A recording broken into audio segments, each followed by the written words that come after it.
Mel, it's always a pleasure.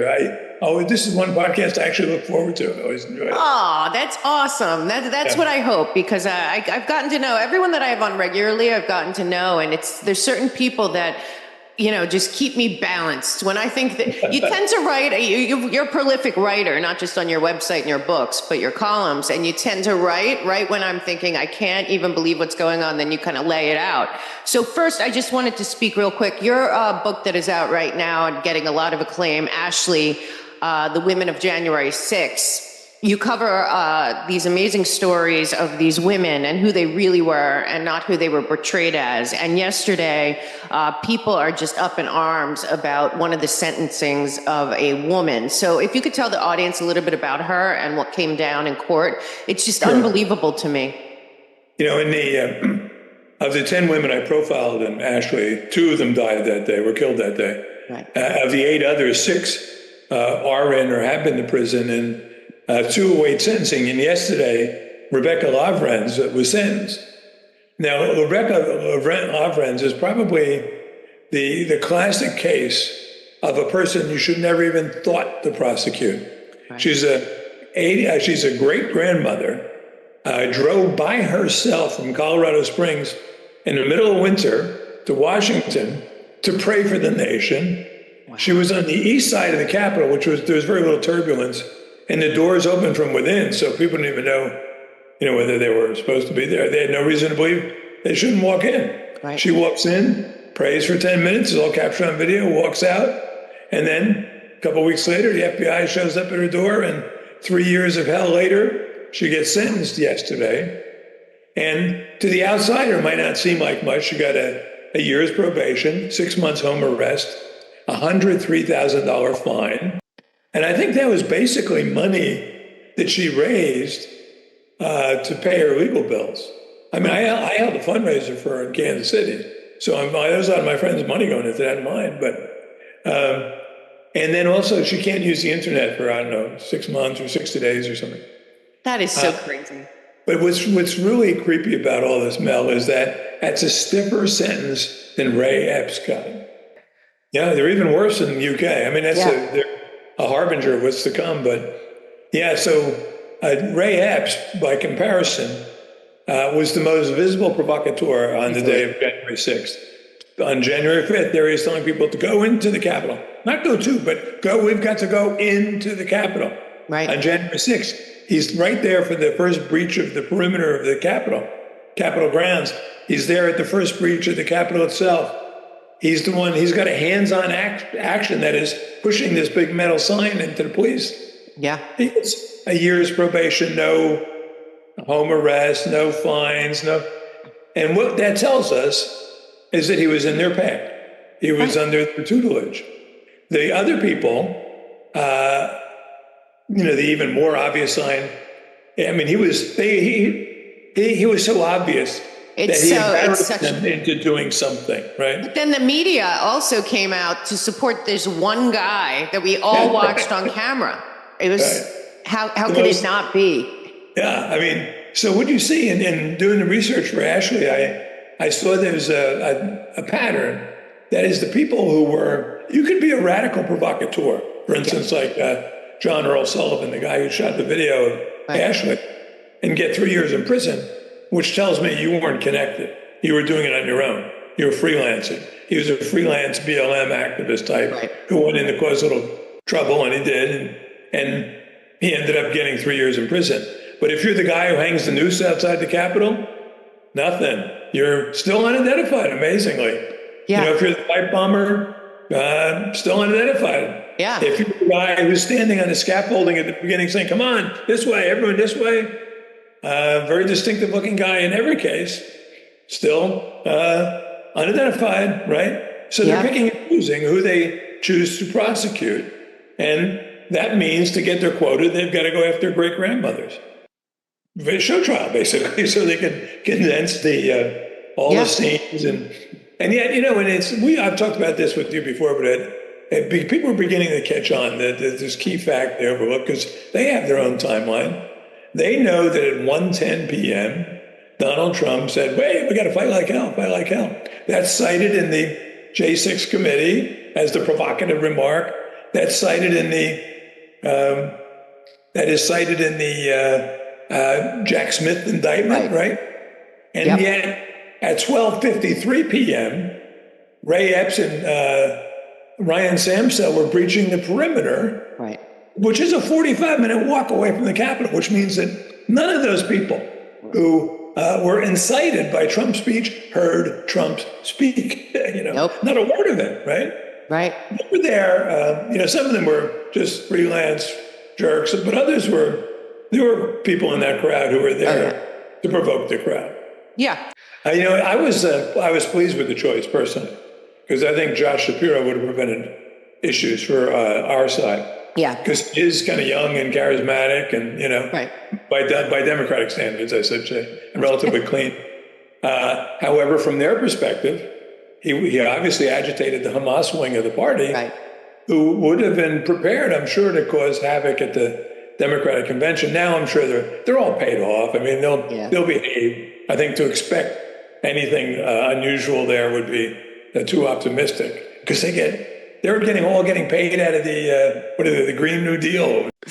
Yeah, but Waltz is, I would say, when we talk about his National Guard service, what he did, the stolen valor thing was a nice hit on him right out of the gate.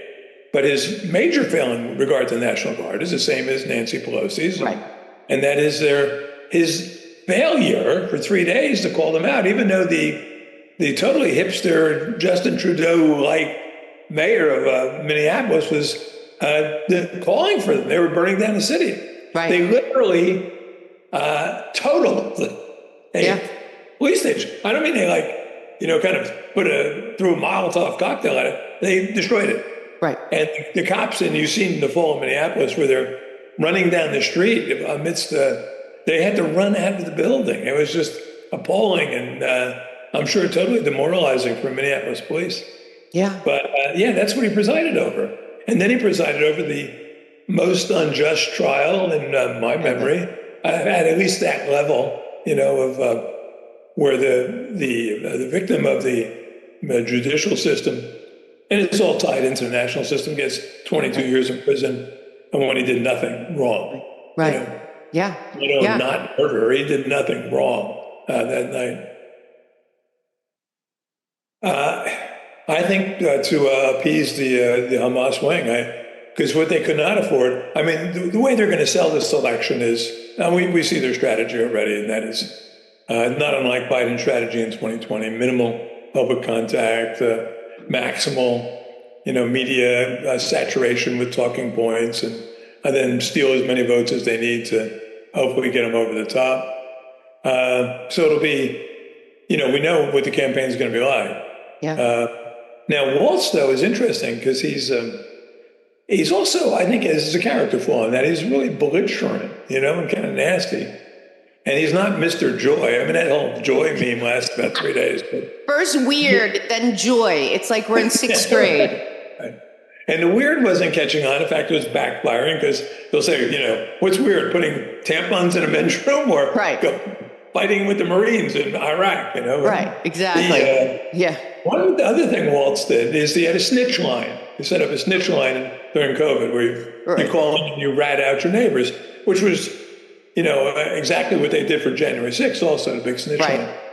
But what's interesting is then he puts out I just saw this short, angry, I forgot he was supposed to be joyful for a moment, a video about abortion, right? Yeah. And saying,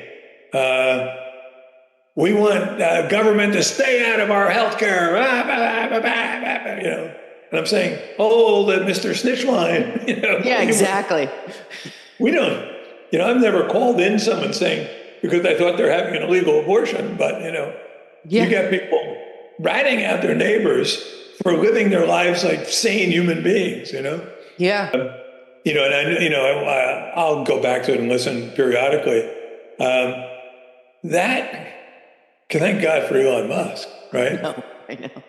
And he's my personal. I now have a hero. In my life, I go many years without a hero. I got my own John Galt in real time. Yeah, that's what he seems like, right? And not only that, because he's risking his everything. customer base for Tesla, Yeah. I mean, in my experience, not many conservatives drive Teslas, but No, me neither. Right. and yet at the same time, and as an influencer, he's really cut above, Kim Kardashian. I mean, Kim Kardashian may have as many followers as Elon Musk, but they don't turn to Kim Kardashian for wisdom on anything other than, increasing your butt size or something. I don't know. Something like that. Yeah, but it's So- interesting. The also about that is this. It seems that there's a divide in Silicon Valley with these billionaires that are in that world. Like they've picked sides, and you can see who they are too. It's interesting. This year, there's a divide. In the past, there wasn't even, at least there wasn't an outspoken divide other than Peter Thiel. But this year, because Elon Musk has opened the door for other people of means to reconsider their alliances. And, he was interesting to listen to in the clips I heard. Yeah. And we'll see what happens. But it's a pretty titanic battle coming up. And yet, they replaced their mummy with a dummy, but their people don't care, right? They went from having a ridiculous candidate to an absurd candidate, and they're enthused now. You're right, because if, let's say, Ron DeSantis were the candidate, Right. it'd be the thing. I agree. They'd be going after him as like, some sort of anti-life, Yeah, of course. Or that he doesn't like gay people. Anti-trans. And, Yeah. They actually say, like, Florida is like, there's so many gay communities. I mean, basically all of Miami Beach, and they're like, don't say gay. Don't go to Florida if you're gay. It's like, tell them that at South Beach, But the difference between DeSantis, whom I liked a lot and still support, and Trump is that Trump has a base that's unparalleled in recent political history. right. Because the people who historically wouldn't come out to vote, blue collar guys, and whatnot, are into Trump. So I just drove from New York State back to Kansas City. Oh, wow. The Midwest is gorgeous in the middle. I know. I love that drive. In the middle of the summer. And I take back roads so I can see it, nice. close. I avoid the interstates. And you're not going to see any Harris signs anywhere, People weren't even sure what her last name was until a week ago. Yeah, right. In fact, when I was doing my, I did a thing for C-SPAN's Book TV. This is the 13th one I've done. Oh, wow. And I recorded it about 3 weeks ago. And it'll be up in about another week or so. But what you're doing, it's a great service. I love C-SPAN. They're the least partial entity on the media. And I did it at a bookstore in upstate New York. Oh, nice. Cool. And as I'm giving my talk, and I don't have notes, I'm doing it without notes or anything. And then I started talking about Kamala Harris, and I forgot her first name. I remembered Harris. I couldn't remember her first name. So I tried to finagle around it. Vice President Harris, you just had one of those moments where you just forget. Yeah, I haven't. But other than that, I think it went pretty well, and that'll be on in about a week, I guess. I'll send you a link. Great, we'll share it. Cool. But that's a great service, by the way. Anyone any authors out there in this audience, they're each time I think they're going to say, Jack, maybe not this book, but they never blink, right? They never That's say, great. No, what nerve they have. Unfortunately, if there's anyone in this world who has FU money, it's Elon Musk, and as he's shown, he's willing to put his fortune on the line, his fortune, his sacred honor, and just as our founding fathers did. Yeah. I don't know if you ever read Walter Isaacson's biography of Elon Musk. No, I haven't. Isaacson's really a very good biographer, but he's an establishment liberal from way back, and although it's an excellent book, just for information, he's mystified by Musk's purchase of Twitter. He thinks he's lost his mind, right? Because he can't imagine. On the left, they've so lost sight of someone doing something large and majestic, right? Right. Yeah. I mean, who are the heroes? They don't have any. It's been Obama, because they don't know who he is. I mean, I still think that they think they're having a big, at the DNC convention, Obama's speaking, Bill Clinton speaking, Hillary Clinton speaking. And I'm thinking, how is this? That's their heroes. And these people, as real people, are terrible. It's like an analogy for their entire, how they jump on the bandwagon. It's all surface. And it's like Parade of the Dinosaurs. And they've all lost luster, even in the eyes of their own base. Obama is no longer a big deal. He got maneuvered out of, Looks like I don't know if we talked since then, but a lot of people missed this. When they picked Kamala, and when they forced Biden to step down, and he told the other day in his rare honest moment, told us how that came to be. Basically, Pelosi and Schumer said to him, "We have so damaged you that you can't win." And they did, because they said all that Trump would have to do is run these people, his allies in the House and Senate, saying, "You're too old, Joe, you're going to step down." So, but if you notice this, and the media didn't pick up on this, because on our side, we've always told ourselves that Obama was running the show. Right. Which I've always dissented from, because I thought he was a puppet. And if you're a puppet, you can't also be a puppeteer. You can be a liaison among puppets, but not a puppeteer. And so when they get to him and make him step down, he immediately endorses Kamala. Right. And the Clintons endorsed it probably before he even did, right? As did little Junior Soros, right. And his fiancée or beard, Huma Abedin, right? You can't make it up, yeah. And Obama was left in arch. Obama's saying, shouldn't we have an open process? Right. He's probably still pushing for Michelle, or at least in some capacity. But he was out. He was left out in the cold. Right. A day later, you have flunky Congress people saying, "What's with Obama? Why doesn't he get with the program here? Blah blah blah." So that within a day or so, he and Michelle are endorsing Kamala, but they know she's a goof. They know she's useless. They know who she is. For real, right? I just had for 1 week each summer, I have a large family reunion in the Jersey Shore, and that was just a couple of weeks ago. So it's the only time all year I get to talk to people who disagree with me. And my family runs about 60% to the right. Okay. But all the smart people and all the informed people are on the right, and the sister-in-laws and whatnot are on the left. And you really got to be careful around them, because you don't want to have discord at a family reunion. I know. It's a week long. So there's a lot of opportunity. But which basically comes down, it seemed to me, that the ones who ventured into a little bit of conversation don't know anything. And they want to be told what to do. The most telling year for my family reunion was 2020, because the conservatives, we get together every night. There's about 50 of us. We eat dinner together, et cetera, and an outdoor, common ground area. And the conservatives would be sitting maskless in an inner circle, and the liberals were sitting outside with their masks on, right? Wow.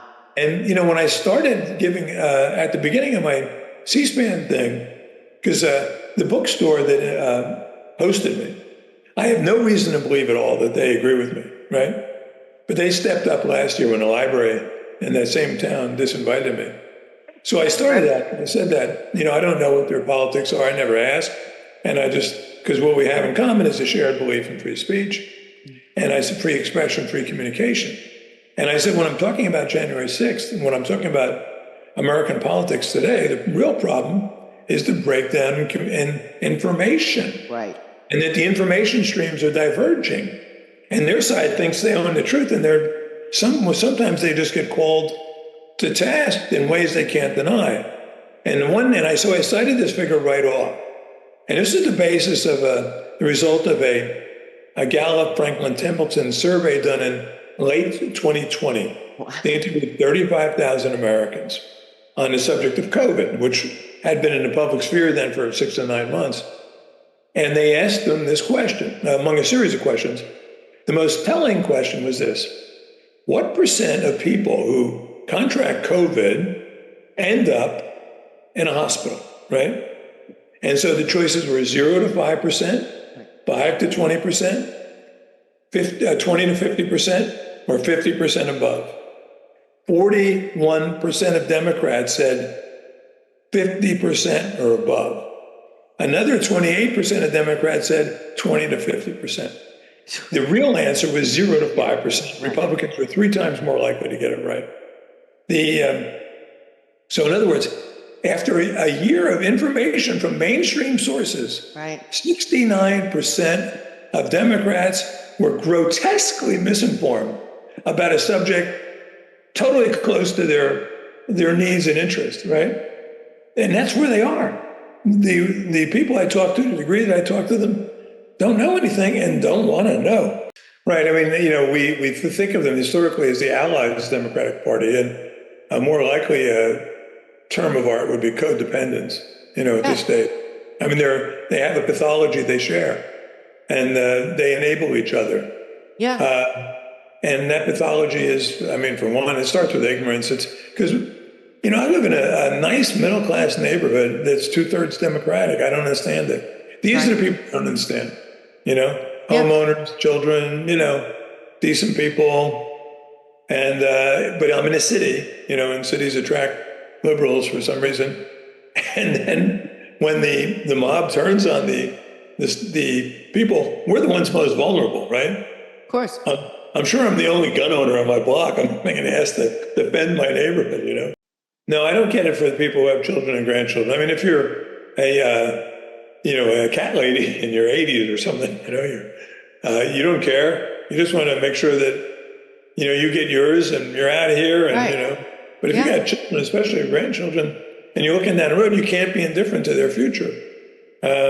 No, it's really, and part of the problem is that people, especially older and middle-aged people, who grew up listening to NPR, reading the New York Times, and telling themselves that these were authoritative sources. And at one point, they're always skewed left, but they didn't make up stuff, They also didn't put their readers in danger by not telling them stuff. That's right. And now they're just ridiculous propaganda organs. But the people reading them or following them still believe that they're the New York Times or the NPR, like they're unimpeachable sources. I sometimes feel sorry for them, and sometimes I hate them. I know. And it's a mix, because if they win in November, it'll be a Pyrrhic victory. They're going to destroy their country. Now, because I think what's happened over time, and we saw it sort of reach its fruition with the response to COVID, is that people, especially on the left, have become just remarkably compliant, and willing to believe. I remember driving through the local youth bar area, in the evening, the weekend before the lockdowns in 2020, and thinking to myself, well, at least think how we have young people here. They're all out rowdy, getting drunk and everything. I was thinking, they will not fall, they will not yield to this. But they were the most pliable of all, the most compliant of all. And then I realized that they've been, raised by helicopter parents their whole lives, and they've been kept in line, and they've been, they never made up baseball games on their own. They always had 12 more coaches than they had kids. And they're waiting to be told what to think and do. I don't 50 million people who voted for him. Well, so, we don't care about you anymore. We got ours. It's really disappointing. And, I voted for him twice, I always thought he was a good guy. I never thought he was, the sharpest knife, but, he was not an unreasonable president. But people hated him. Yeah. We called it the Bush derangement syndrome at the time, right? Yeah, but again, it's the same orchestrators. They haven't changed since they murdered JFK. They just keep, grooming new people to take over. And I've been saying lately, honestly, Jack, some people are like, let's just move forward. I don't think we can move forward. I'm still upset that people allowed the JFK murder to move forward, but they didn't have the technology and everything else that we have now. I still feel like we have to go back to 2016 and hold all the traitors that were involved in Crossfire Hurricane, and then the same exact people in the fake Mueller report, because they knew Crossfire Hurricane was fake, so of course that was fake, and both impeachments, because these are the people that are running the country. These are the lawfare people. One thing I learned in Ashley, researching my book, Ashley, is the nature of jurisprudence in the District of Columbia. So they'll never indict a John Brennan. I mean, never convict a John Brennan in Washington. And these crimes took place in Washington. That's the place where they should be tried. They'll never convict a James Clapper. Similarly, they'll never exonerate a Donald Trump or a J6er. Not a single January 6th person has been acquitted by a jury. There's no change of venues allowed. Trump got, in his best year, 5% of the D.C. vote, and the 95% he didn't get are the most venomous, hostile part of the Democratic faction. I know. So what I would recommend, and I have recommended, not that anyone particularly listened, but I think what we'd have to do, presuming victory in November, is a South Africa-style Truth and Reconciliation Commission. Yeah. And what they did in South Africa after apartheid fell, and it was obviously going to be hard to reconcile the anti-apartheid and apartheid. Right. And a lot of crimes were committed. I mean, even beyond the laws of South Africa, they had a commission and they asked for those who were likely to be, indicted or whatever, if they offered them amnesty. All they had to do was tell the truth. Yeah. So I would love to see a full-blown commission like that post the Trump victory, because if we're expecting these people to go to jail, it won't be in anyone's lifetime who's watching this show right now. I think that's really important. In the Kavanaugh hearings, Mel, in which they actually obstructed an official proceeding, which was the language they used for all these J6ers and gave them years in prison. Right. They obstructed. They got in the way. They had to be thrown out. They spoke out. Blah blah blah. Mike Pence was at the seat of both of these crimes. Right. I guess maybe it was his fault, but they got $30 to $50 fines, while the J6ers were getting 3 to 5 years in prison. And when I bring this up with somewhat intelligent people on the left, I mean, intelligent enough to write a blurb on Facebook or something. Right, or have a conversation. Or care enough. They'll say, well, they weren't supposed to be there, or that was federal, they should have known better. Or they'll say this about Ashley Babbitt. Well, she shouldn't have been there. I know, I've seen it. Or they were trying to throw over the government without weapons. Yeah, right. It was an insurrection, right? And then, or one of when I was talking to my relatives, the people middle-aged are hopeless, but their children are still in flux. Right. Most of their inputs are from the left, except for the young males, and I was talking to my one great nephew, and, he's 25, works for Morgan Stanley now. I said, you're at the bottom of the DEI totem pole. You're going nowhere, Right. If this stuff continues. And he goes, well, yeah, I know. And I said, well, then how can you support these people who are going to oppress you for the rest of your life? Well, I think I'll vote for Kennedy. Well, I said, that's a step in the right direction, but you got to get your head out of the sand here. Right. And then he said, but then we're talking about January 6th. Well, they killed a police officer with a fire extinguisher. I said, oh, man. Can you believe it? It's so bad. So much misinformation that pumped into their little heads. And so bad. They will continue to do that. I remember very distinctly in 2020, when I had the opportunity, I leave populated areas during election. Right. I went up and gone to France a couple of times. And in 2020, I just drove and went back to my place in New York State, which is heavily Republican. And I don't have to listen to neighbors shooting off firecrackers or something.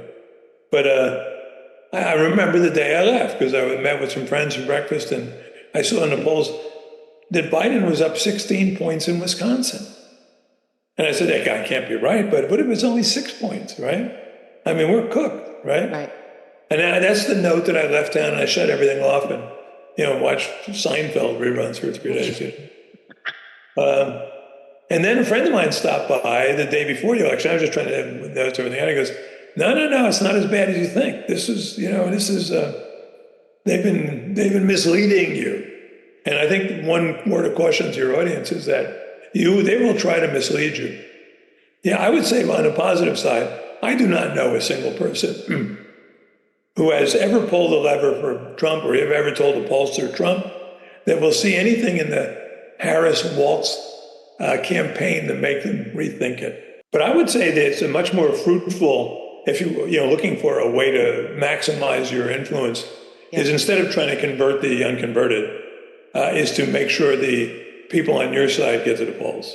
We've got to do what they've been doing. We've got to start harvesting votes and legally, of course, but and making sure that all the shut-ins vote and all the grandmothers and all of our deceased relatives. Oh no, that's a Democrat thing. We leave the deceased beyond us. Yeah. But no, that's getting. Don't even go after the people who are right. Like in this house we believe yard signs, or Ukraine flags. Leave them alone, but go after the people who are either uncommitted or on our side and get them to the polls. Yeah, and I think he would relatively easily, not relatively, I think he would beat Trump, in a head-up election. It would be, and I think it would be a fair fight. The never-Trumpers, and he'd be sabotaged by his own party, but just like his whole family sabotaged, stabbed him back. But that was their mistake. And then they deny him Secret Service, but then they want him killed, Yeah. Well, just as a parting word, and I tend to be an optimist, but, we're always looking for these black swan events, and that's one of those phrases that no one knew 3 years ago, now everyone uses. And a black swan is this, once in a lifetime thing that you see that you have never seen before. Right. But if everyone's out looking for black swans, well, there can be no black swans because you're expecting black swans. Right. There is a black swan event in November. I think it will be this. I think by then it'll be revealed just how utterly absurd the Harris-Walz ticket is, and we'll have enough of voters to come to that conclusion that it's too much of a margin for them to steal without getting caught in the act. Right. And then the transition, they'll be bitchy about it. They'll make up false news. They'll try to impeach him before he's, in the office for 3 days. But I think he's going to be the next Grover Cleveland. He's going to do terms with, and Joe Biden being our Benjamin Harrison. Yeah.